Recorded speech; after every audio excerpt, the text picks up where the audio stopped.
नमस्कार, मी मनीष पाटील, क्रिकेट समालोचक. सर्व क्रीडा रसिकांचं मनपूर्वक स्वागत करतोय नव्या आणि ताज्या चर्चासत्र कार्यक्रमामध्ये, ज्याचं नाव आहे एक a sports and event. YouTube channel प्रस्तुत टेनिस क्रिकेटची दुनियादारी.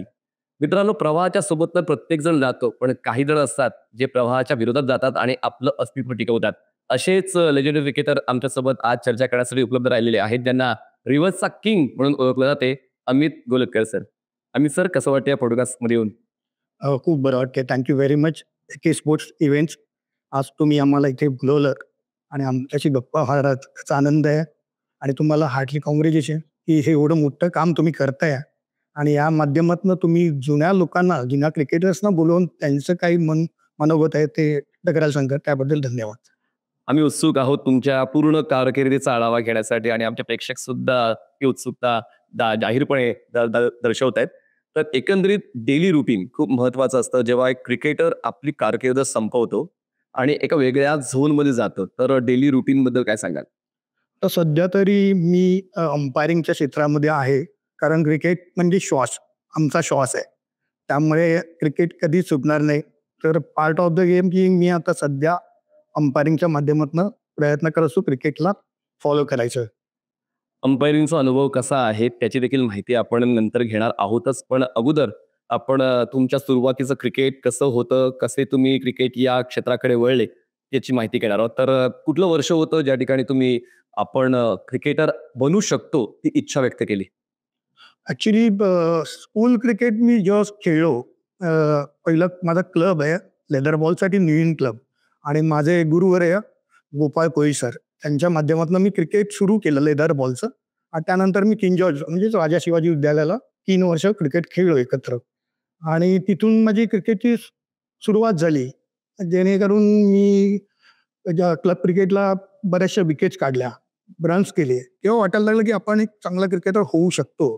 आणि त्यानंतर शाळेने मला कॅप्टन्सीचा पण योग दिला आणि मी एक मोठी बॅच होती जी इंडिया लेवलला खेळली. सचिन, विनोदपासून सगळे होते. तर त्याच्यात मी पण होतो.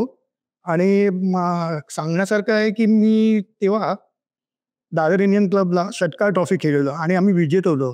तेव्हा सचिन, विनोद वगैरे हरलेले, मयूर पदरेकर होता.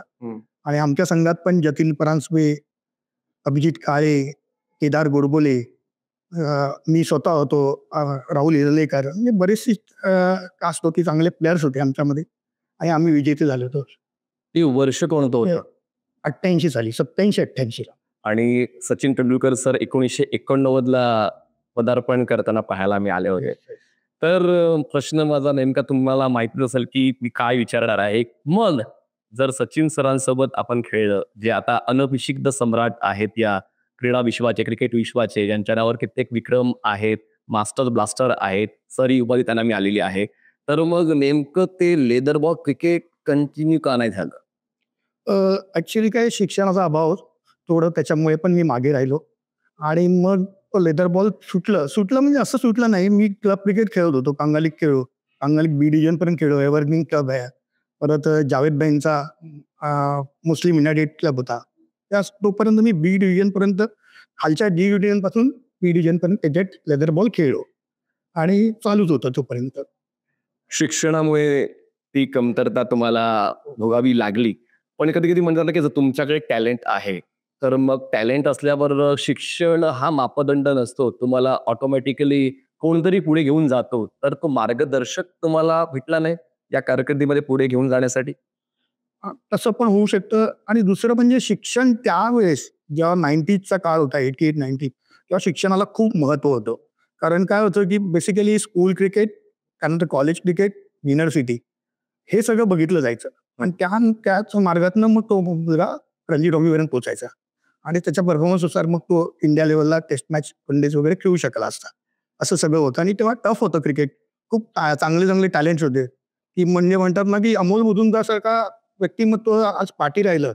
त्याचं कारण पण तेच आहे. कारण ते खोऱ्याने एकदम राहुल द्रविड सारखे एवढा मोठा क्रिकेटर कधी हल्लाच नाही त्या टीममधनं. त्यामुळे मोठमोठे क्रिकेटर्स मागे राहिले. काळ लोटला आणि जसं काळ लोटत गेला तुम्ही टेनिस बॉल क्रिकेटर तर बनलात. पण मला मध्ये खंत असते, की मी जर शिक्षणाकडे थोडंसं लक्ष दिलं असतं, म्हणजेच जेवढं आवश्यक आहे लेदर बॉल क्रिकेटच्या कारकिर्दीसाठी, तेवढं शिक्षण जर अजून जास्त घेतलं असतं, थोडीशी मेहनत घेतली असती, तर मी क्रिकेटर झालो असतो, ही खंत. हो, खरी खरी खरी गोष्ट आहे. का शिक्षणाशिवाय काहीच होत नाही. सगळ्या गोष्टी डिग्रीज लागतात आपल्याला. मग ती क्रिकेटची असो, शिक्षणाची असो. पण शिक्षण त्यावेळेस खूप महत्त्वाचं होतं. थोडा मला प्रॉब्लेम काय व्हायचा, की मी राहत होतो भांडूपला आणि माझी शाळा होती दादरला. तर त्यावेळेस मी 11 वाजता वगैरे शाळा 11 वाजताचा टायमिंग होता हं, आणि संध्याकाळी 6ला वगैरे सुटायचो. त्यामध्ये अभ्यासाला जरा वेळ मिळत नव्हता. हं. हा प्रॉब्लेम झाल्यामुळे मग मी अडकून राहिलो. प्रयत्न केले, पण नाही पोहोचू शकलो. ही खंत आहे खरी मनाला. प्रयत्न अमित गोलतकर सरांनी केले, प्रयत्न थोडेसे कमी पडले. त्याचमुळे वेळ निघून गेल्यानंतर विचार करून चालत नाही. जोपर्यंत वेळ तुमच्याकडे आहे, त्या वेळेचा सदुपयोग करता आला पाहिजे. पण अमितजी, लेदर बॉल क्रिकेट सुटलं, पण तरी देखील तुम्ही जो मार्ग निवडला होता, टेनिस बॉल क्रिकेटर बनण्याचा, तो मार्ग योग्य होता? क्रिकेट आहे ना शेवटी. त्यामुळे मी तो मार्ग अवलंबला. ॲक्चुअली आमच्या फॅमिलीमध्ये दोन्ही भाऊ आधी खेळत होते.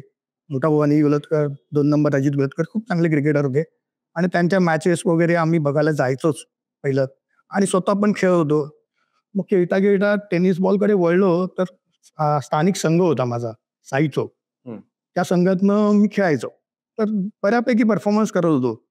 तर या ठाण्या पट्ट्यामध्ये आम्हाला भरपूर मॅचेस खेळायला मिळाल्या. हं. म्हणजे त्यात म्हणजे इथे डी क्लबच्या मॅच पण खेळायला मिळाल्या आहेत आम्हाला. हं. इकडे परत नरेश गौरी साहेब त्यांची एक साईड होती. तर ते मुंबईवरनं चंद्रकांत शिंदे आणि ते सुनील इंदुरकर, संतोष, हं. मोठमोठे गोलंदाज सगळे खेळायला यायचे.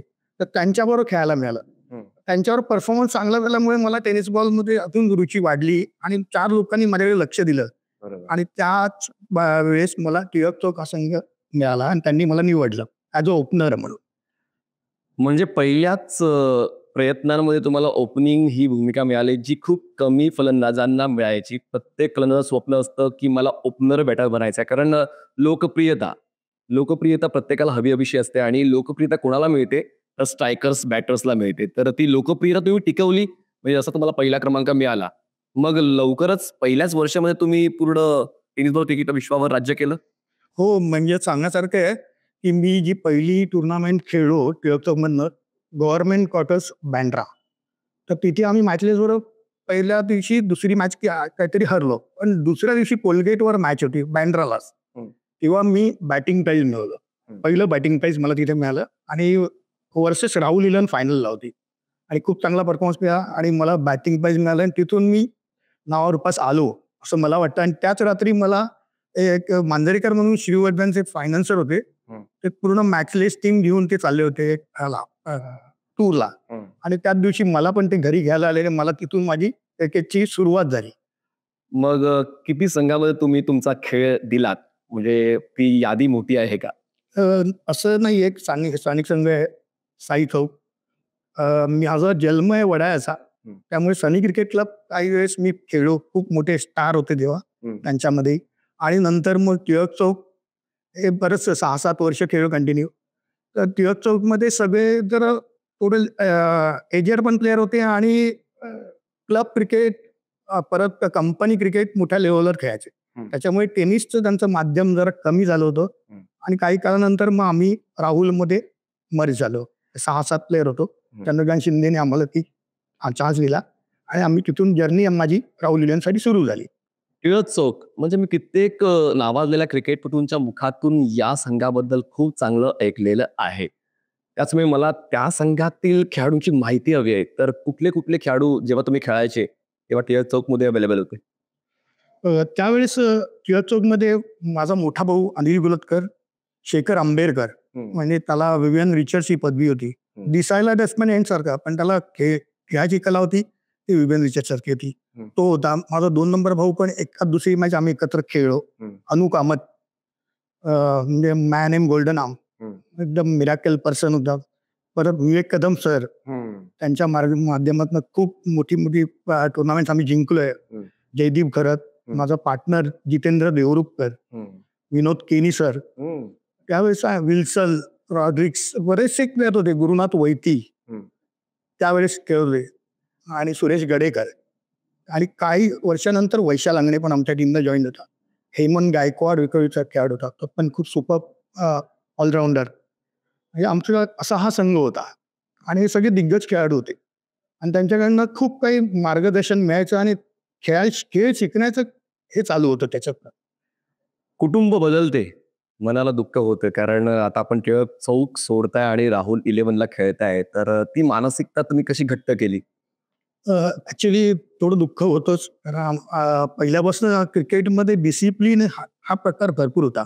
टिळक चौक पण एक डिसिप्लिनवाला मॅचलेस 11 डिसिप्लिन, राहुल 11 डिसिप्लिन, गणेश गल्ली, प्लेबॉय हे सगळे डिसिप्लिनवाली लोकं होती. कारण ना ते कधीच कोणामध्ये मिसळायचे नाही मैदानामध्ये. त्यांचा संघ घेऊन एका साईडला बसलेले असायचे आणि त्याच्यामुळे ना खरं क्रिकेट कळायचं आणि कॉम्पिटिशनवालं क्रिकेट किंवा समोरची टीम काय करते बसून बघायला पण मजा यायची. त्यांचा खेळ बघायला मजा यायची. आणि तीच खंत वाटली की जरा माझा संघ नाही टिकवू शकलो आम्ही. एवढीशी खंत आहे. टफेस्ट कॉम्पिटिटर आपण असा उल्लेख केला, की तो टफनेस पाहिजे तर क्रिकेट खेळायची मजा काहीतरी वेगळीच होते आणि तुम्हाला अजून काहीतरी वेगळं करण्याची इच्छा होते. तर तुमच्यासाठी टफेस्ट टीम कुठली होती जेव्हा तुम्ही खेळायचा? तेव्हा म्हणजे टिळक चौकला खेळताना साहजिक आहे की प्लेबॉय आणि मॅचलेस 11 हे खूप टफ जात होते तेव्हा. त्यानंतर मग नवीन संघ आला राहुल 11. मग तो एक हे 3 संघ तर खूप टफ होते. त्यांचे गोलंदाज सुपर्ब गोलंदाजी टाकायची. त्याच्यामुळे ते खूप टफ वाटायचे. पण त्याच्यातनं पण आम्ही मार्ग काढायचो. त्या 5 किंवा 6 गोलंदाजांची नावं आम्हाला ऐकायला आवडतील, की ज्यांनी खरंच फलंदाजांची झोप उडवली होती. असंच नाही पहिलं म्हणजे सर संदीप दळवी सर. म्हणजे ते गोलंदाजी करायची ना तेव्हा टेनिस बॉलला ना बॉल सोडल्यानंतर आवाज यायचा. आवाज यायचा अक्षरशः आणि मग फिरायचा बॉल. संदीप दळवी, सतीश शेट्टी, अजित पुत्रन सर खूप चॅलेंजिंग होते ते लोकं. इकडनं सुनील इंदुलकर, अनिल सारंग, असलम सरगुरू, करुणाकर कोटियन बापरे! म्हणजे ते यॉर्कर सम्राट असं म्हणायला हरकत नाही. म्हणजे बॅट वर करायला द्यायचे नाहीत. एवढ्यापर्यंत गोलंदाजी करायची. खूप सुपर्ब अजून काही राहिले असतील माझ्याकडनं, पण खरोखर चांगले गोलंदाज होते. काही सिच्युएशन तुम्हाला देतो, जेणेकरून तुम्हाला अजून जास्त खुलून सांगता येईल, की तो कुठला गोलंदाज कुठल्या क्वालिटीला मॅच करते. जसं आपण करुणाकर कोटियन यांना सांगितलं, की यॉर्कर स्पेशलिस्ट होते. तर मग सगळ्यात जास्त तेज गोलंदाजी कोणाची होती? अ, जसं करुणाकर कोटियन होते, तसं सुरेश गडेकर होते. तो खूप difficult to play. Side arm action होती त्याची. जसं मलिंगा टाकायचं तशी. बाउन्सर. बाउन्सर तेव्हा टेनिस बॉल असल्यामुळे ना जास्त प्रकारात तो यायचा नाही. कमी गोलंदाज होते, की बोटावर मोजण्या इतकेच होते, की ते बाउन्सर टाकू शकत होते. Leg cutter. Leg cutter Satish Shetty. Googly. आमच्याकडे एक पूर्वीच्या काळामध्ये तर आता ते नाही आहेत. विजू परब म्हणून. ते सुंदर लेग कटर. म्हणजे गोलंदाजांकडे देखील विशेष क्वालिटी होती आणि त्या क्वालिटीला तुम्ही स्टडी करायचा कारण उद्या आपण कुठल्या संघासोबत खेळणार आहोत आणि म्हणूनच समोरच्या संघातील गोलंदाजाचा अभ्यास तुमच्याकडे असायचा. हो, नक्कीच. कारण जसं मेसेज यायचा, की मॅच आज उद्या बँड्राला आहे. तर बँड्राला कोणत्या मैदानात आहे? किती वाजताची मॅच आहे? मग त्या वाऱ्याचा प्रवाह कसा असतो? ग्राउंड सिच्युएशन कशी आहे? या सगळ्या गोष्टी आम्ही पहिलेच मनात प्लॅनिंग करून खेळायचो आणि मग ती तयारी करून आम्ही मैदानात उतरायचो. त्या शिस्तीचा फायदा झाला का? म्हणजे तो खेळाडू त्याच संघात खेळणार आहे, हे तुम्हाला तर माहितीच होतं. कारण आजकाल तसं घडत नाहीये. कुठला खेळाडू कुठल्या संघात खेळेल याचा नेम नसतो. पण तो फायदा तुम्हाला व्हायचा का? की तुम्हाला माहिती आहे, की मॅचलेसमध्ये कोण खेळणार आहे, राहुलमध्ये कोण खेळणार आहे, अमृतमध्ये कोण खेळणार आहे? हो, नक्कीच, नक्की. फायदा झाला आणि खरोखरच गेम प्लॅन असायचाच. कारण काय मॅच जर मॅचलेस बरोबर तर पहिला उमेश शंतू ओपनिंगला येणार आहे हे आम्हाला माहीत असायचं. गोलंदाजीला पहिली ओव्हर कोण टाकणार? संदीप द्रविड टाकणार आहे. नंतर प्रवीण तांबे टाकणार आहे. सचिन जगताप टाकणार आहेत. आणि आम्ही त्याप्रमाणे गेम प्लॅन करून असायचं. तुमचा वैयक्तिक सर्वोच्च जर आपण बॅटिंग स्कोर पाहिला तर कुठल्या स्पर्धेमध्ये तो सर्वात बेस्ट परफॉर्मन्स राहिलाय? बरेचसे टुर्नामेंट्स तसं मी आता अनालिसिस मी केलं नव्हतं कधी लाईफमध्ये. फक्त आपलं केलं काम होतं परफॉर्मन्स करणं आणि टीमला जिंकवणं. पण मला आठवतंय की मी पोलीस टुर्नामेंट मोहल्ला कमिटीची टुर्नामेंट झाली होती. त्याच्यामध्ये मी 72 पोलीस स्टेशन संघातनं मॅन ऑफ द सिरीजचं प्राईज मिळवलेलं. तेव्हा पारस मांबरे होते, महेश भूपती होते आणि आपले रिबोरिओ साहेब होते, कमिशनर होते तेव्हा. ते प्राईज मला मिळालेलं आणि तेव्हा मोहल्ला कमिटी अशी होती की तिथे सगळे दिग्गज खेळाडू प्रत्येक पोलीस स्टेशनमधून खेळायचे आणि त्याचा आनंद मला खूप मोठा होता आणि उमला होता. आर.के. ट्रॉफीची किती पर्व तुम्ही खेळलात? आर.के. ट्रॉफी मी 2 पर्व खेळलो. त्यात सेमीफायनल एक हारलो आणि एक क्वार्टर फायनल हरलो होतो. तो क्षण कसा होता? हा प्रश्न खूप महत्त्वाचा आहे आणि तुमच्या एकदम जवळचा असेल, की जेव्हा तुम्ही टॉससाठी गेला होतात आणि सर सचिन तेंडुलकर सर त्या ठिकाणी उपस्थित होते. त्यांच्या शुभ हस्ते टॉस झाला आणि तेव्हा सचिन सरांशी आणि तुमची जी चर्चा झाली, त्या चर्चेत सचिन सरांनी तुम्हाला नेमकं काय विचारलं? तर सर किंवा आर.के. ट्रॉफीला टॉसला आले होते, तेव्हा प्रवीण आंबरे सर पण त्यांच्याबरोबर होते. प्रथम म्हणजे एवढी मोठी लोकं समोर उभे आहे. मित्र पहिलं म्हणजे मित्र, पण ना शेवटी इंडिया खेळलेलं व्यक्तिमत्व म्हटल्यानंतर देव आता क्रिकेटचं देव आहेत ते, प्रश्नच नाही. तर त्यावेळेस थोडं बोलणं झालं, की "कुठे असतोस? काय करतोस? हे कसं?" म्हणजे हे माध्यम कुठून आणि ते माध्यम फरक आहे ना जरा टेनिस बॉल. पण त्यांनी विचारलं, की "काय कसं चाललंय? क्रिकेट काय? कोण कोण तुमच्या संघात आहे?" आणि त्याला ती आवड त्यांनी ती विचारलं होतं. प्रवीण आमटे सर तर पहिल्यापासून टेनिस बॉल पण खेळले आणि लेदर बॉल पण खेळले. त्यांना कल्पना होती त्या गोष्टीची. प्रेमाने आणि आत्मीयतेने सचिन सरांनी तो प्रश्न विचारला. पण तुमच्या मनात एक कोपऱ्यामध्ये एक निराशा नव्हती का? की येस 5-6 वर्षांचा काल लुटला असेल. म्हणजे मी 95-96 ची गोष्ट बोलतोय आणि सचिन तेंडुलकर बऱ्यापैकी एस्टॅब्लिश झाले होते. तर थोडीशी निराशा मनामध्ये निराशा पण होती, पण गर्व पण आहे, की मला खेळायला मिळालं त्यांच्याबरोबर. मी जवळ-जवळ 4 वर्ष शेअर केले त्यांच्याबरोबर. खूप मोठी गोष्ट आहे आणि एकदम डाउन टू अर्थ दोघेही विनोद कांबळे पण म्हणा, काय सचिन म्हणा आणि बाकीची टीम पण म्हणा, एकदम जेंटलमन लोक आणि आनंद मिळायचा. मैत्री खूप महत्वाची आहे आणि जर आपला एक मित्र प्रगती करतोय, तर त्यामध्ये आपण सुद्धा प्रगती करतोय हेच समजलं तर आपल्याला सुद्धा तो आनंद मिळू शकतो. हो प्रश्न. आर्किड ट्रॉफी ही त्या काळातली सर्वात मोठी स्पर्धा. म्हणजे प्रेक्षकांची संख्या म्हणा किंवा एक नियोजन कसं असायला हवं, पॉप्युलॅरिटी कशी खेळाडूला द्यायला हवी, ते आयोजकांना बऱ्यापैकी ठाऊक होतं. तर त्या स्पर्धेत खेळण्याचा अनुभव कसा व्यक्त करावा? खूप मोठा अनुभव. खरोखर खूप बरं वाटायचं. म्हणजे काय झालं, की तिथे आम्ही असं वाटलं, की आम्ही हिरोज झालो, ही टुर्नामेंट खेळून. म्हणजे लोकांच्या नजरेत पण असं म्हणजे खरोखर ती मोठी पहिचान होती आमची, की खेळाची, की आम्ही ह्या टीमला खेळतो. लोकं बघायला यायचे. "अरे हां, हा अमित गोलतकर इथे खेळतो, तो चांगला आहे." आर्किड ट्रॉफीचा परफॉर्मन्स जसा आपण उल्लेख केला, की सर्वांना आवडणारी स्पर्धा, सर्वांना लोकप्रिय करणारी स्पर्धा. मग त्या स्पर्धेत परफॉर्मन्स झालाच पाहिजे. तर मग अमित गोलतकर सरांचा त्या स्पर्धेत कसा परफॉर्मन्स झाला होता? परफॉर्मन्स खरोखर चांगला झाला होता. आर्के ट्रॉफीला 10 रन जरी बनवले ना बॅट्समनने, तर ते 50 रन प्रमाणे मोजले जायचे. एवढं चॅलेंजिंग होतं तिथे क्रिकेट खेळणं आणि तिथे मी दोन्ही टुर्नामेंट्स ज्या खेळलो, त्या दोन्ही टुर्नामेंटला मी चांगलाच परफॉर्मन्स केला होता. म्हणजे सेमीफायनल हरलो तेव्हा मी 10-12 रन्स केलेत. ती क्लिप पण थोडीफार आहे. माझं नाव घेतलेलं आहे त्याच्यात. आणि आम्ही दुःख एवढंच झालं, की 2 ओव्हर 17 पाहिजे होते आणि 7 विकेट लिबॉय संघाच्या गेल्या होत्या. आणि अविनाश जाधव विकेटवर होता आणि अविनाश जाधवने तर 2 ओव्हरमध्ये 17 रन धावा पूर्ण केल्या, ज्या कधीच होणाऱ्या नव्हत्या. त्या त्याने पूर्ण केल्या. ही खंत पण वाटते आणि आनंद पण आहे, की आम्ही एकत्र खेळलो, की त्याने केले हे महत्वाचं होतं. मग आर्किड ट्रॉफीमध्ये कुठलाच वैयक्तिक पुरस्कार तुम्हाला मिळाला नाही? नाही, नाही. कारण हजारो रुपयांची ती रक्कम होती आणि प्रत्येक खेळाडूची इच्छा होती, की तो जो विक्रम आहे आपल्याला करायचा आणि कित्येकाने केलाय, पण काही काहींचं ते स्वप्नच राहिलेलं आहे. रिव्हर्स खरं तर ही गोष्ट त्या काळात प्रेक्षकांना न पटणारी होती आणि कुठला खेळाडू तो प्रयत्न सुद्धा नाही करायचा. कारण सेफ्टी इक्विपमेंटही नव्हते आणि सेफ्टी इक्विपमेंट नसल्यामुळे रिव्हर्स सीट खेळताना सुद्धा विचार करावा लागायचा. नेमकं मनात कुठल्या स्पर्धेत आला आणि त्यावर तुम्ही कशा पद्धतीने ॲक्युरसी प्राप्त केली? ॲक्चुअली पहिला जो मी रिव्हर्स मारला होता, तो नदुला डँगला. रवींद्र नाट्य मंदिर. एक बॉल 5 रनची मॅच होती. 4 की 5 पाहिजे ते. आणि एवढं मोठं मैदान आहे. टेनिस बॉलचा बॉल होता एम-आर-आयचा. आणि डिफिकल्ट की ती बाउंड्री जाणं ग्राउंडला डिफिकल्ट होतं. पण एक पार्ट होता थर्डमॅन आणि पॉइंटच्या मध्ये, की जिथे तो बॉल मारला ना धावून 4 रन होऊ शकतात. हा प्लॅनने मी तो शॉट मारला होता आणि तो रिव्हर्स 6 गेला होता. हा पहिला सुरुवात झाली. नंतर मग माहुल गावचं मैदान आहे. ते आत्ताचं नाही आधीचं होतं. तिथे पण वारा सगळा लेफ्टीलाच असायचा. तर तिथून मी जास्त प्रगती केली रिव्हर्सवर. कारण त्यावेळेस काही सर्कल क्रिकेट नव्हतं, पण पॉइंट हा प्लेअर नेहमी वर असायचा. तर त्याच्या बाजूने मारणं, त्याच्या डोक्यावरनं मारलं की रन्स इझिली मिळायचे. आणि त्यात काय मी अंडरआर्म पण खेळायचो. अंडरआर्म खेळताना पण ते शॉट यूज व्हायचे माझे. त्याच्यामुळे बॅट दोन्ही हाताने एक तर थ्रो करायचो आणि लेफ्टी बॉलिंग टाकतोय, राईटी बॅटिंग करतो.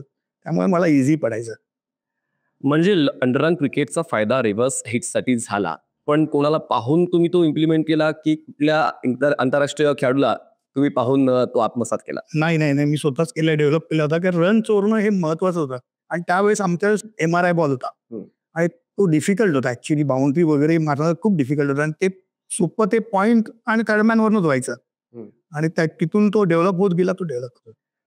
तुमच्या पूर्ण क्रिकेटिंग कारकिर्दीमध्ये तुम्ही पहिल्याच क्रमांकावर खेळलात की क्रमामध्ये बदल झाला होता? नाही, कधी नाही झाला. ओपनिंगच केलं. कारण काय? करणाराचा विश्वास, अजून काही सांगू शकत नाही. प्रत्येक वर्षी नवनवीन खेळाडू येतात, काही खेळाडू जातात, मग तरी देखील तुमचा नंबर बदलला नाही? नाही बदलला. पार्टनर्स होते, चांगलेच होते. जितेंद्र देवरुखकर, भरत लोहार, साजिद खान, खूप मोठे क्रिकेटर, त्यांच्याबरोबर मी कंटिन्यू ओपनिंगच केली. स्ट्राईक वाटून घ्यायचे की जास्तीत जास्त स्ट्राईक तुम्हाला मिळायची, त्यासाठी तुमचे साथीदार प्रयत्न करायचे? नाही, असं काही नव्हतं. गेम प्लॅन फक्त मी नॉन स्ट्राईक मिनिटला जाऊन पहिला उभा राहायचो. मी कधी स्ट्राईक घ्यायचो नाही. अच्छा. आणि आमचं शेअरिंग क्रिकेट होतं. टीमला जिंकवण्यासाठीच प्रयत्न असायचा नेहमी. आता सर्वात महत्वाचा प्रश्न, जसा तुम्ही उल्लेख केला की आपले कॅप्टन तुमच्यावर विश्वास ठेवून होते, तुमचा क्रम कधी बदलला नाही, मग तुम्हाला असं कधी वाटलं का की संघ तुमच्यावर अवलंबून आहे? कधीच नाही. कारण क्रिकेट हा खेळ 11 जणांचा खेळ आहे. तर त्यामुळे सांघिक भावना ही नेहमीच असेल. कोणीच डिपेंडेबल नव्हतं आणि कधीच राहिलं नाही. आणि मला कधीच असं वाटलं नाही की माझ्यावर संघ अवलंबून आहे. तुमचा स्वभाव मैदानात कसा आहे? बरोबर. की माझ्याबद्दल लोकच सांगतील. पण मला कधी स्लेजिंग वगैरे कधी आवडलं पण नाही करायला. सगळ्यांची चांगला मैत्रीपूर्वक क्रिकेटच खेळलो. पण क्रिकेट खेळताना खुन्नस असायची. एवढं नक्की होतं. असं कधी घडायचं मनाविरुद्ध मैदानाच्या आतमध्ये? नाही, कधी असं असं कधी नाही घडलं. कधी नाही घडलं. क्रिकेट हा 11 खेळाडूंचा संघ आहे आणि त्याचमुळे प्रत्येकाची मनं एकसारखी असतील असं नाहीये. पण कधीतरी असं घडलंच असेल की तुमचा काहीतरी वेगळा कॉल होता, कॅप्टनने कुठला तरी वेगळा कॉल घेतला? नाही, असं कधीच नाही झालं. कारण आमच्या संघाचे कॅप्टन होते, ज्या टिळकचा कॅप्टन होता, तो एकटा हे सर्वस्वी निर्णय तेच घ्यायचे. आणि राहुल इल्यांचे पण चंद्रकांत शिंदे होते. ते सर्वस्वी निर्णय तेच घ्यायचे. आणि त्यांचा मला एक स्वभाव पहिल्यापासून आवडत आला, काय की गोलंदाजाला आणि आम्हा सगळ्या फिल्डर्सना ते नेहमी सांगायचे, आता हे मी डिसिजन घेतलंय ना, हे माझे आहे. गोलंदाजाने चुकी केली तरी ती मी माझ्यावर घ्यायला तयार आहे. पण त्याने तसंच करावं. आणि तो एकदम क्वालिटी कॅप्टन होता. प्रश्नच नाही. तुम्ही शांत आहात, राईट? थोडीशी कॉन्ट्रोवर्सी तुम्हाला देतो आता. तुम्हाला एक संघ बनवायचा आहे. तुमच्या काळातला 11 खेळाडू त्यामध्ये निवडले गेले पाहिजेत. आता ते 11 खेळाडू कोणते आणि त्यांची क्वालिटी काय? तर आता माझ्याबरोबर ओपनिंग पार्टनर जितेंद्र देवरुखकर, 1, भरत लोहार, 2, साजिद खान, कल्याणी घोरपडे, 4, करुणाकर कोटियन, 5, संदीप दळवी, 6, सुनील इंदुलकर. 7, माझे एक आवडते 2 प्लेयर होते, भानुदास पाटील आणि 8, महेश मकवाना. 9. अ, अजून असं बघायला गेलं तर एक विजय मकवाना बेस्ट प्लेयर होता. आणखीन जो असेल आमच्या संघातले दोन्ही, ते सगळेच चांगलेच होते. काय सांगणार आता, सगळेच चांगले आहेत. म्हणजे जवळपास तुमचीच टीम पुढे तुम्ही निवडली. हो, हो. पण राग रुसवा नको. मानधन हा महत्वाचा मुद्दा होता, कारण त्या काळात तेवढं चलन नव्हतं. क्रिकेटच्या खेळातून तेवढे पैसे नाही मिळायचे. 1-2 स्पर्धा वगळल्या तर. तर जे मिळायचं त्यामध्ये तुम्ही समाधानी होतात? प्रश्नच नाही. या बाबतीत कधीच आम्हाला असं वाटलं नाही मानधन कमी आहे की जास्त आहे, असं कधीच नाही. मेन म्हणजे संघ जिंकवण्यात आनंद जेवढा होता ना, तेवढा मध्ये पण नव्हता. किंवा प्राईज मिळवणं, बॅटिंग प्राईज मिळालं की ते समाधान होतं ना, ते मानधन कमी असो जास्त असो, कधीच आम्ही लक्ष नाही दिलं त्याचे. मग सर्वात जास्त मानधन वैयक्तिक तुम्हाला कोणत्या स्पर्धेत मिळालं? बँगलोरला आम्ही टुर्नामेंट खेळत होतो. हलक्या बॉलची टुर्नामेंट होती 2 लाखाची किंवा फायनल मारली. ₹7,000 शेअर आला होता आम्हाला त्यावेळेला त्यावेळेस. मग त्या पैशांचं नेमकं काय केलं? अ, एक खरं तर सांगायचं, एक चेन बनवली स्वतःसाठी. ची चैन अजूनही आहे? बघा, ही आठवण तुम्हाला क्रिकेट देऊन जाते.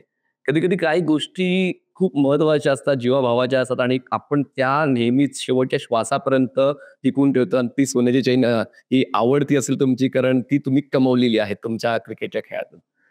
क्रिकेट या खेळामध्ये पटणारी एक गोष्ट आणि न पटणारी एक गोष्ट. क्रिकेटमध्ये डिसिप्लिन ठेवलं ना, तर सगळंच बरोबर, गाडी रुळावर व्यवस्थित चालते. हं. आणि न पटणारी गोष्ट बेशिस्तपणा जर आला क्रिकेटमध्ये तर मग टीमचं सगळं हे तुटून जातं. जे टीम गेम आहे त्याच्यामध्ये प्लॅनिंगमध्ये सगळं बदलाव होऊन जातो. त्यामुळे शिस्तीचं पालन नेहमीच क्रिकेटरने करावं असं मला वाटतं. आता तुम्ही पंच आहात. म्हणजे क्रिकेटची कारकीर्द संपून जसा तुम्ही उल्लेख केला, की आता मी अंपायरिंग करतो आणि क्रिकेटशी जुळून आहे. तर काय सांगाल आताच्या या रेग्युलर क्रिकेटबद्दल जो आता काळ चालू आहे आणि तुम्ही मैदानाच्या आतमध्ये पूर्ण दिवसभरच का? तर त्याबद्दल तुमचा अनुभव काय सांगतोय? Superb, superb. ॲक्चुअली आता यांना तर सुवर्ण महोत्सवी आलाय खेळ क्रिकेट आणि प्लेयर्सना सगळ्या फॅसिलिटीज आहे. सगळं काही चांगलं आहे. आणि पंचगिरी करताना, अंपायरिंग करताना खूप टफ जॉब आहे हा खरं तर. खूप टफ आहे, की जरा जरी निर्णय चुकला, तरी पूर्ण मॅचचा बदलाव होऊ शकतो. त्यामुळे एकदम तटस्थपणे आणि एकदम कटाक्षपणे बघायला लागतं आणि पंचगिरी करावी लागते. निर्णय चुकला, तर मग ती रात्र तुमची कशी असते? हो. नाही झोप लागत. नाही झोप लागत. खरं आहे. कारण आमच्या निर्णयामुळे, चुकीच्या निर्णयामुळे एखाद्या टीमचं, एखाद्या प्लेयरचं नुकसान होऊ शकतो. त्यासाठी अलर्टनेस कंपल्सरी आहे. त्यामुळे अलर्टनेस कंपल्सरी आहे, जसा तुम्ही उल्लेख केला. पण जेव्हा आपण ऑन ग्राउंड अंपायरिंगला असतो, दोन्ही तुमचे जे सहपंच जे असतात ते देखील अनुभवी असतात. मग अशा वेळेला कधी-कधी जेव्हा एकदम क्लोज कॉल असतो आणि ती गोष्ट प्रक्षेपणामध्ये सुद्धा कुठेतरी टिकली गेली नाहीये, मग ते रिकन्सिडरेशन खूप महत्त्वाचं असतं. हो, प्रश्न नाही. आपला पार्टनर म्हणजे हा आपला महत्वाचा हे असतो, घटक आहे. की तिकडे काय चाललंय, कोण किती सिक्स मारतं हे बघणं नाहीये. ईच एव्हरी बॉल पार्टनरकडे आपण बघत राहायचे, सिग्नल्स करायचे. हे इम्पॉर्टंट आहे अंपायरिंगच्या पार्टमध्ये. बघा काही जे संकेत आहेत ते आम्ही सुद्धा तपासलेले आहेत. म्हणजे जेव्हा कॉर्ड बिहाइंडची अपील जाते, तेव्हा bowling end umpire, striker end अंपायरच्या दिशेने पाहतात आणि ते टॅप करतात की नाही ते टॅपिंगवर तो निर्णय एल-बी-डब्ल्यूचा किंवा कॉर्ड बिहाइंडचा दिला जातो किंवा बॉल्स किती राहिलेत, किती बाकी आहेत त्या गोष्टींचे संकेत असतात. तर ती व्यवस्थित बॉन्डिंग असते प्रत्येक पंचांची आणि ते संकेत युनिव्हर्सल सेमच असतात. हो, हो, हो. नक्कीच. आता काय झालं, की आता तुमच्या माध्यमातून तर दिसणारच आहे सगळं. तर आधी पण ॲडव्हान्स टेक्नॉलॉजी आलेली आहे आणि ते दिसतं इंटरनॅशनल लेव्हलला पण अंपायर प्रत्येक सिग्नल करत असतात. जेव्हा बॉल पॅडला लागतो, तेव्हा सिग्नल करतात पायाला किंवा बॉल लागलाच नाहीये, तर दोन्ही हात असेच ठेवणार. या सगळ्या गोष्टी इम्पॉर्टंट असतात आणि पार्टनर्स आता ते बघून शिकलेले आहेत आणि खूप चांगली करतात अंपायरिंग. आंतरराष्ट्रीय स्पर्धेत सुद्धा एवढे अँगल्स असून पंचांकडून चुका होताना आपण पाहिलेलं आहे. आणि जेव्हा तुमच्या वतीनं टेनिस बॉल क्रिकेटमध्ये एका स्पर्धेमध्ये जेव्हा चूक होते आणि ती तुम्ही इंटेन्शनली करत नाहीये, जाणून-बुजून करत नाहीये. पण अशा वेळेला जेव्हा खेळाडूंना तो निर्णय मान्य नसतो, ते खेळाडू मग तुमच्याकडे येतात आर्ग्युमेंट करण्यासाठी. हो, होते. आर्ग्युमेंट नक्कीच करतात. बरोबर आहे. कारण त्यांचं नुकसान पण असतं त्याच्यामध्ये आणि ज्याच्या फेवरमध्ये जात असतं त्याला फायदा पण असतो. पण आर्ग्युमेंट करतात आणि आता YouTubeच्या माध्यमातून सगळ्याच बघत असतात. तर मला एक प्लेयर्सना पण रिक्वेस्ट आहे, की तुम्ही तुमचं बिहेवियर तसं ठेवा. आम्हाला काही प्रॉब्लेम नाहीये. पण जास्त करून पिक्चरमध्ये येऊ नका, की जेणेकरून 4 लोकांचा विश्वास तुमच्यावर कमी होईल. की मोठी लोकं पण बघत असतात. तुम्हाला फॉलो करत असतात. पण बऱ्यापैकी आता मी ऑल ऑल ऑल इंडियाच्या टुर्नामेंट्स केल्या आहेत. पण सगळेच प्लेयर मला तरी बरे वाटले. चांगले कोऑपरेटिव्ह आहेत. करतात कोऑपरेट. अपवाद वगळता. अपवाद वगैरे. बघा खूप चांगलं मत या ठिकाणी व्यक्त केलंय, की आपण एक्सेप्ट करा. माणूस आहे, माणसाकडून चूक होईलच आणि जसं ते म्हणतंय, की ते रिग्रेट सुद्धा करतात. त्या रात्री विचार करतात, की माझा निर्णय नेमका चुकला कसा? तर जर ते रिग्रेट करतायत, तर आपलं सुद्धा कर्तव्य आहे, की ते अंपायर आहेत, आपल्यापेक्षा मोठे आहेत, चांगलं क्रिकेट खेळून आलेले आहेत, तर त्यांचा देखील मान ठेवणं आपलं परम कर्तव्य आहे. तर आतापर्यंत कुठल्या स्पर्धा तुम्ही ॲज अ अंपायर म्हणून केलेल्या आहेत? त्या नामांकित स्पर्धांचा उल्लेख आपण करा. आता तशा नामांकित सगळ्या स्पर्धा नामांकितच असतात. असं प्रश्नच नाही. त्याला आपण ग्रेट, ग्रेट, ग्रेट. कमी लेखू शकत नाही. Very good. NMPL Navi Mumbai premier league Sandeep Naik sir करतात. चांगले संबंध आहेत. माझे मित्र आहेत. आम्ही लहानपणापासून एकत्र खेळलो लेदर बॉल. त्यांची NMPL केली आहे. त्यानंतर आता गुजरातला एक धमाका म्हणून टुर्नामेंट बिग बॅश धमाका झाली. ती टुर्नामेंट मी कव्हर केली होती. पुन्हा अ, एक नाशिक की पुढे गेलेलो. तिकडे पण ऑल इंडियाची वन डे टुर्नामेंट होती. ते सगळे चांगले प्लेयर्स आले होते. ते पण आम्ही करुणाकर कोटियन आणि कल्याणी घोरपडे सर एकत्र केले. बऱ्याचशा टुर्नामेंट केल्यात. म्हणजे आता सांगू शकत नाही की किती आहेत. पण सगळ्या टुर्नामेंट चांगल्याच असतात आणि अंपायरला नेहमीच ती टुर्नामेंट मोठीच असते, कारण दिवसभर उभं राहून चांगले निर्णय द्यायचे असतात आणि शांततेत क्रिकेट संपवायचं असतं. हे आमचं काम असतं. खूप चांगलं या ठिकाणी मत व्यक्त केलं, की एकूण एक स्पर्धा, मग त्या स्पर्धेची रक्कम जिंकण्याची कितीही असू द्या, ती स्पर्धा मोठीच असते. आपण आपल्या कर्तृत्वावर ती स्पर्धा मोठी करायची असते आणि यासमुळे आता नक्कीच खूप चांगलं मत आपण व्यक्त केलं, की एकूण एक स्पर्धा जी टेनिस क्रिकेटची आहे, लेदर क्रिकेटची आहे, ती स्पर्धा मोठीच आहे. तुमचं घर म्हणजे दिग्गज क्रिकेटपटूंचं मॅन्युफॅक्चरिंग युनिट आहे. म्हणजे एका बाजूला अजित, एका बाजूला अनिल आणि एका बाजूला अमित. तर घरचं वातावरण कसं आहे? आता पूर्वीपासूनच खेळ यायचं. आमच्याकडे कसं की क्रिकेट म्हटल्यानंतर आहे ना, की सगळं प्लेयर्स वगैरे येणं-जाणं, काय चाललंय, काय नाही. तर त्यामुळे खेळीमेळीचं वातावरण असायचं आणि क्रिकेटमय वातावरण. डिस्कशन होतं म्हणजे जेव्हा आपण कुठली स्पर्धा जिंकतो, कुठली स्पर्धा हरतो, का हरलो, का जिंकलो, या सर्व गोष्टींचं मूल्यमापन केलं जातं. हो, हो. ॲक्चुअली क्रिकेट जेव्हा मी सुरू केलं ना, तेव्हा जेव्हा प्रोफेशनल लेव्हलला क्रिकेट खेळायला लागलो, तर तेव्हा मला 2 नंबर भाऊ अजित गोलतकर म्हणजे आता नाही आहेत ते आपल्यात, वारलेत. त्याने मला एकदा क्रिकेट कसं खेळावं हे शिकवलं होतं. हं. त्याने जेव्हा सांगितलं, की "अमित, जेव्हा तू 1 रन करणार ना, तर तेव्हा ऑटोमॅटिकली तुझे 2 रन होणार हं. आणि जेव्हा तू 2 करणार ना, तर तेव्हा तुझी बाउंडरी गेलेली असणार हं. आणि बाउंडरी जेव्हा मारणार तेव्हा तो सिक्सर जाणार. त्यामुळे पेशन्स ठेवून क्रिकेट खेळ." आणि त्याच्यामुळे मग ती सुरुवात तशी झाली. पेशन्स तुम्ही तुमच्या भावाकडून शिकला. सर सचिन तेंडुलकर असतील, सर विनोद कांबळे असतील आणि कित्येक दिग्गज क्रिकेटपटून त्यांच्या सहवासात तुम्ही खेळलात, त्यांना शेअर केलं तुमचं क्रिकेट. तर तिकडं तुम्ही काय शिकलात? तिकडून शिकण्यासारखं म्हणजे काय आहे, की डिसिप्लिन हा शब्द मी सारखा-सारखा बोलतोय, की हं. त्यांच्याकडनं शिकण्यासारखं हेच होतं, की डिसिप्लिन. हं. डिसिप्लिनने म्हणजे कसं क्रिकेट प्रामाणिकपणे खेळणं हं. आणि बरोबर म्हणजे टिचून खेळणं असतं ना, हे त्यांच्याकडनं शिकायला मिळालं. विजय तुम्ही खूप नोंदवलेले आहेत, विक्रम खूप तुमच्या नावावर आहेत. पण एक संस्मरणीय सामना, जो लक्षात राहणारच आहे. म्हणजे तुम्हाला झोपेतून उठवलं जरी, तरी तुम्ही सांगाल, की तो सामना मी विसरूच शकत नाही. असा कुठला सामना? ॲक्चुअली खरं सांगायचं तर कर्नाळा स्पोर्ट्स ते 1,00,000ची टुर्नामेंट होती. क्वार्टर फायनल होती वर्सेस बंड्या बॉईज म्हणजे राजेंद्र इलेव्हन किंवा नाव काय असेल, पण सगळे आपले दिग्गज खेळाडू आहे. मंदार गरुडे, हं. भरत वाघेला आणि त्यांची पूर्ण टीम. त्यावेळेस आहे ना, चेंबूरला एक टुर्नामेंट झाली होती. तिथे आमचा पराभव झाला होता. 39 धावा करायची सेमीफायनलची मॅच होती 1,00,000ची. हं. तेव्हा मेहमूद खूप चांगला गोलंदाज नवीन नावारूपास आला होता. त्याच्यासाठी त्याचा गुगली डेव्हलप केला होता. हं. आणि माझं काय झालं, की त्या 39 रनच्या वेळेस आमच्या 11च प्लेयर टीममध्ये असल्यामुळे मला खेळावं लागलं. मी इंजर्ड होतो खरं हं. आणि माझ्या हाताला लागलेलं. तेव्हा अभय राजाध्यक्ष कॅप्टन्सी करतो. हं. तेव्हा मी म्हणालेलो त्याला, की मी नाही जात बॅटिंगला. हं. 39 आहेत ते होणार 6 ओव्हरमध्ये. कल्याणी वगैरे भरपूर चांगले, बंटी कांबळी हं. खूप चांगले प्लेयर्स होते. साजिद खान होता. पण नाही म्हणत तू जा. तेव्हा 10-11 रनची सुरुवात झाली होती आमची आणि नंतर आम्ही खोलांत आलो आणि आम्ही मॅच हरलो. तर काय झालं, की तो काळीमा होता ॲक्चुअली त्याला खेळता नव्हतं आलं. हं. आणि त्याच्यानंतर करुणा स्पोर्ट्सला आमची मॅच लागली त्यांच्याबरोबर हं. आणि त्या मॅचमध्ये मी नॉट आउट 25 ते 30 रन केले आणि संघाला पण जिंकून दिलं आणि तेव्हा आमचा बॅड पॅच चालला होता राहुल इलेव्हनचा हं. हं. आणि तेव्हा मी महमूदला स्क्वेअर लेगला सिक्सर मारला होता. हं. तो मला खूप आनंद देऊन गेला होता. आजकालचे क्रिकेटपटू आहेत, जे परफॉर्म करतात. परफॉर्मन्स त्यांच्या मनासारखा होत नाही आणि ते डिप्रेश होतात किंवा त्यांना सवयी लागतात, ॲडिक्शन होते. म्हणजे वेगवेगळ्या गोष्टी ज्या ॲडिक्शनची गरज नाहीये तरुण पिढीला. तर मग बॅड पॅचमध्ये नेमकं खेळाडूंनी काय करायला पाहिजे? बॅड पॅचमध्ये खालावून जातो खरं. फलंदाज असो, गोलंदाज असो, क्षेत्ररक्षक असो. तर त्याने ना खरोखर फक्त पेशन्स आणि प्रॅक्टिस नियमाने करावी. बाकी कुठेच लक्ष देऊ नये. काय घडलंय, काय काय होतंय ते सोडून द्यावं.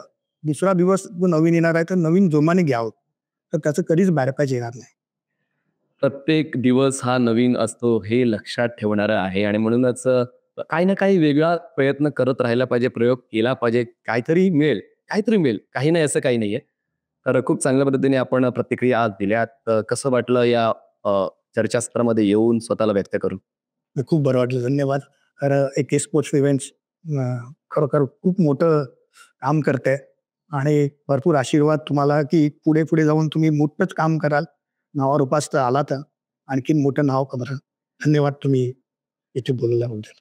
अजूनही तुम्हाला व्यक्त व्हायचं असेल तर तुम्ही व्यक्त होऊ शकता. म्हणजे माझं काय विचारणं राहून गेलं असेल, तुमचं काय सांगणं राहून गेल्याचं असेल तर तुम्ही बोलू शकता. हो, ॲक्चुअली एक गोष्ट माझ्यासाठी अजूनही म्हणजे मी नाही राहिलो तरी ती सगळ्यांच्या लक्षात राहील, की तशी गोष्ट मी आज सांगतो.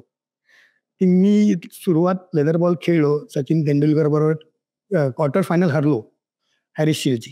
हं. आणि त्याच्यानंतर मी त्याच्या मुलाबरोबर पण खेळलोय अर्जुन तेंडुलकर बरोबर. कांगा लीगमध्ये मी विजय सीसीमध्ये खेळत होतो आणि 159 रन्स केले होते. वाह! सेंचुरी केली होती आणि त्यांच्याबरोबर ते खेळायला मिळालं. म्हणजे वडिलांबरोबर पण खेळलो आणि मुलाबरोबर. सचिन सरांबरोबर पण खेळलो आणि त्याच्या मुलाबरोबर खेळलो. हे मला खूप म्हणजे प्राउड टू फील हे मी करू शकतो. मग कंटिन्यू खेळताय लेदर बॉल क्रिकेट असं आता वगैरे? सध्या नाही लेदर बॉल क्लब क्रिकेट सोडायचं. पण आता तुमच्या कारकिर्दीत तुम्ही खुश आहात? हो, प्रश्नच नाही. काय करायचं राहून गेलंय? कोचिंग करायची होती. खरोखर खूप इच्छा होती. पण माझ्या भांडूपमध्ये ग्राउंड तसं नाहीये. छोटे आहेत कोपरे, पण त्याच्यातनं क्रिकेट घडू शकत नाही. कारण काय की फक्त तिथे फक्त मानधन पैशासाठी करायचं तर मला पटत नाही. मी त्याच्या विरोधात आहे. AK स्पोर्ट्सच्या या पॉडकास्टच्या माध्यमातून, या चर्चासत्राच्या माध्यमातून हा मेसेज नक्कीच भांडूपपर्यंत काय पूर्ण ठाण्यात, मुंबईत, महाराष्ट्रात पोहोचेल, की नक्कीच तुम्ही इच्छुक आहात, तर आम्ही त्यासाठी प्रयत्न करूया किंवा तुमच्या परिसरातील जे होतकरू उद्योजक असतील ते प्रयत्न करतील आणि तुम्हाला नक्कीच तुमची अकॅडमी जी आहे ती ओपन करता येणार आहे. तर भविष्यात नेमकं काय करायचं आहे? अजून अकॅडमी तर ओपन करायची, कोचिंग करायचे आणि अजून नेमकं काय? हो, भविष्यात खरं मग क्रिकेटशीच निगडीत राहायचंय आणि क्रिकेट बरोबरच सगळं आयुष्य संपवायचं पण आहे, खरं सांगायचं तर. पण क्रिकेट हा श्वास आहे आणि तो म्हणजे जो मैदानात गेल्यानंतर आहे ना, एक निरोगी आयुष्य मिळतं. त्यामुळे क्रिकेट बरोबरच लाईफवर राहायचं आहे बस. साधारण यार येस. बघा, क्रिकेट तुम्हाला समाधान देतो, क्रिकेट तुम्हाला आनंद देतो, क्रिकेट तुम्हाला फिटनेस देतो, क्रिकेट तुम्हाला खूप काही देतो, म्हणजे मोजता येणार नाही, इतकं क्रिकेट तुम्हाला देतो.